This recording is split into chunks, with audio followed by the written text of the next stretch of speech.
ঝিনাইদহে ব্যতিক্রমী বিয়ে, হাতে তরবারি, বর যাচ্ছে হাতির পিঠে চড়ে। এখানেই শেষ নয়, হাতির পেছনে যাচ্ছে ঘোড়ার গাড়ি বা টমটম, তার পেছনে বউ আনা পালকি, তার পেছনে ব্যান্ড পার্টির সাথে শত শত বরযাত্রী। এমন এক ব্যতিক্রমী এবং বিলুপ্ত হয়ে যাওয়া হারানো ঐতিহ্যকে সামনে নিয়ে এসেছে নিশান জেবার বিয়ে। বৃহস্পতিবার এমন ব্যতিক্রমী বিয়ে দেখা গেছে ঝিনাইদহের শৈলকুপা সারুটিয়া ইউনিয়নের নবগ্রামে। বরের বাবা ফারুক বিশ্বাস বলেন, আমার বাবার খুব ইচ্ছে ছিল তার নাতি ছেলে এইভাবে রাজার বেশে বিয়ে করতে যাবে, তাই এ ধরনের আয়োজন। ছেলের মা রিক্তা খাতুন বলেন, হারানো ঐতিহ্যকে ফিরিয়ে এনে বিয়ে। তার পরিবার আয়োজন করে তেমনই এক বিয়ে। এ উপলক্ষে এক সপ্তাহ ধরে চলছিল প্রস্তুতি। হাতি ভাড়া করা হয় সিরাজগঞ্জ থেকে ৬০,০০০ টাকার বিনিময়ে।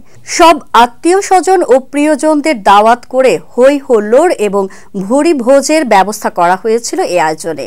কনের জন্য পালকি, বরযাত্রীরা টমটম গাড়িতে আর পায়ে হেঁটে সাথে ছিল ব্যান্ড পার্টিও। গ্রামবাসী মকবুল হোসেন জানান, এ ধরনের আয়োজন সত্যিই ব্যতিক্রম। কনে জেবা খাতুন জানান, ভালো লাগছে, আলাদা করে ভাবতে কে না চায়।